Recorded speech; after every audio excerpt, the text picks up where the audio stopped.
Hello! Welcome to Custom Commander Records, the channel dedicated to creating and reviewing custom cards specifically for Commander. Today's the second episode of CDHREC Deck Tech, the series where I randomly choose an individual commander or partner pairing commander from the website CDHREC.com.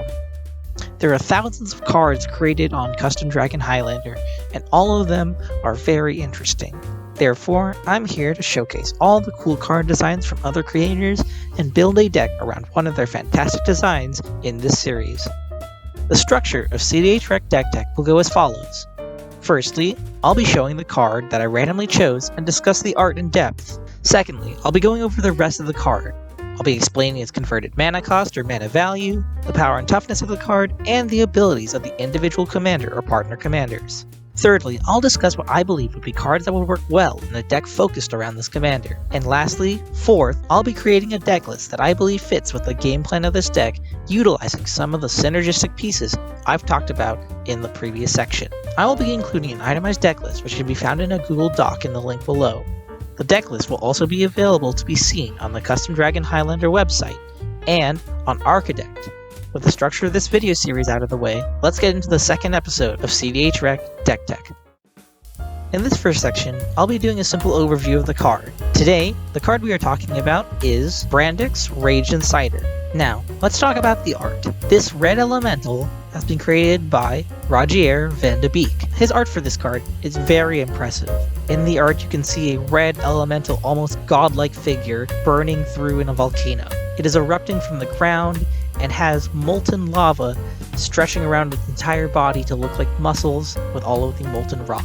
Here's the full version of the art, which can be seen on Rogier Van de Beek's artwork page on ArtStation.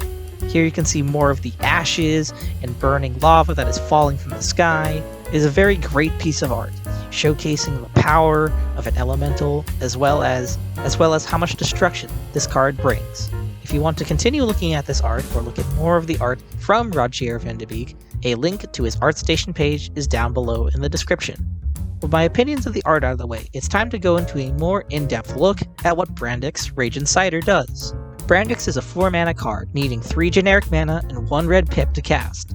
It is a legendary creature with the card type of Incarnation and has 3 abilities. First, Menace. This means that it can't be blocked except by 2 or more creatures. Its second ability says this: whenever an opponent exiles a card from anywhere, you may deal 2 damage to any target.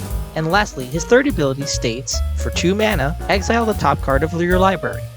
You may play that card until end of turn. Any player may activate this ability. As we can see, this commander incentivizes playing an exile feat, specifically exiling our opponent's cards in some way, whether they be from hand, from library, or from the battlefield. Brandux does not care, since he states exiles a card from anywhere. Since Brandux's second ability turns exiling into damage, he is a really good representation of what Mono Red does.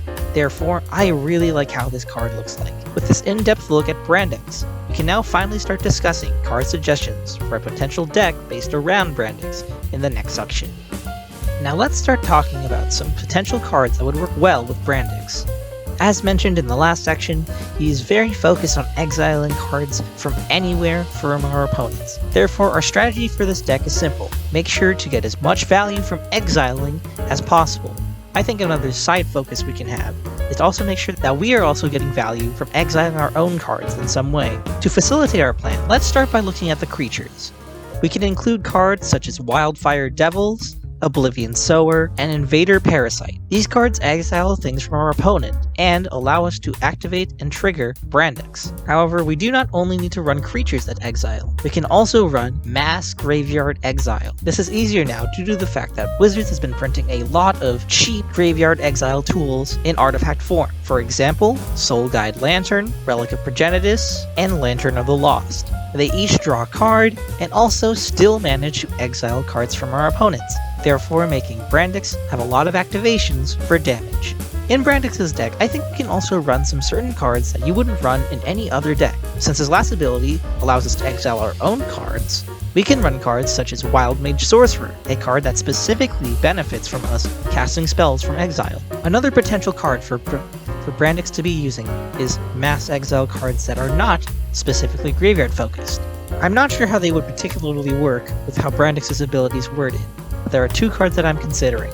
Tybalt's Trickery and Decree of Annihilation. With Tybalt's Trickery, it mentions that it will exile cards from the opponent's library until they reveal a non-land card with a different name than the spell. I'm not sure about the play pattern with either of these cards, specifically because they exile a lot of cards. Tybalt's Trickery, you may exile up to 5 or more cards from the top of someone's library before they hit a non-land card. This could lead into 5 or more potential triggers from Brandux. In addition, Decree of Annihilation exiles all cards from the battlefield.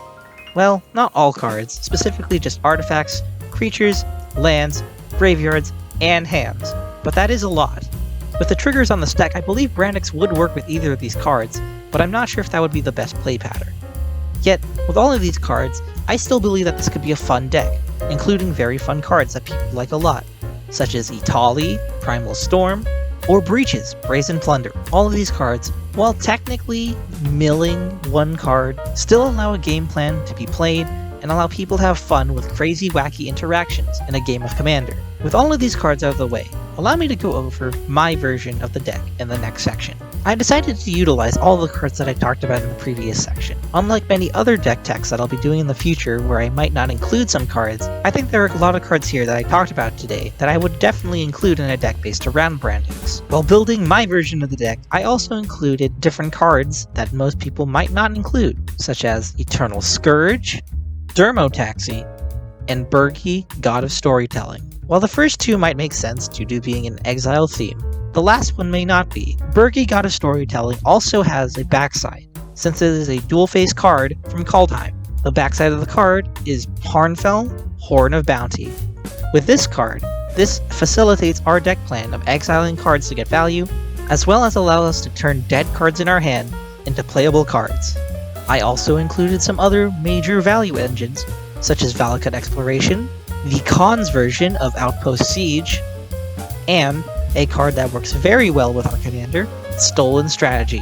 There is also a new card that I found from one of the newest sets, which also facilitates our game plan, Curse of Hospitality. This is a curse and only affects one player, unlike many of the other cards we'll be using. However, I still think that this works really well in this deck. Now with all of these cards out of the way, here is a picture of the final deck in its full design on Archidekt.com. Here you can see that I used Lelia, the Blade Reforged, as the commander, due to the fact that Brandux Rage Inciter does not really exist. However, I still think that you can play a functional version of Brandux with Lelia if people aren't willing to play with Brandux Rage Inciter. You can find a link to this deck, both in a Google Doc link as well as an Archidekt link in the description below. With a deck finally built around Brandux Rage Inciter, this brings us to the end of the second episode of CDHREC Deck Tech. I think that despite this being a mono-red commander with a very simple game plan, games with Brandux Rage Inciter will be very fun to play. Anyways, I hope you enjoyed the content today. New episodes of this series will happen every week on Friday, so please come back next week to check out another episode of CDHREC Deck Tech. If you have any other comments or opinions on this style of video, please leave them below. I'd love to check them out, and would love to hear more about what you guys think that I can do to make this series more enjoyable and better to watch. Anyways, thank you so much for tuning in and not tuning me out here at Custom Commander Records. I'll see you next time, dear listener.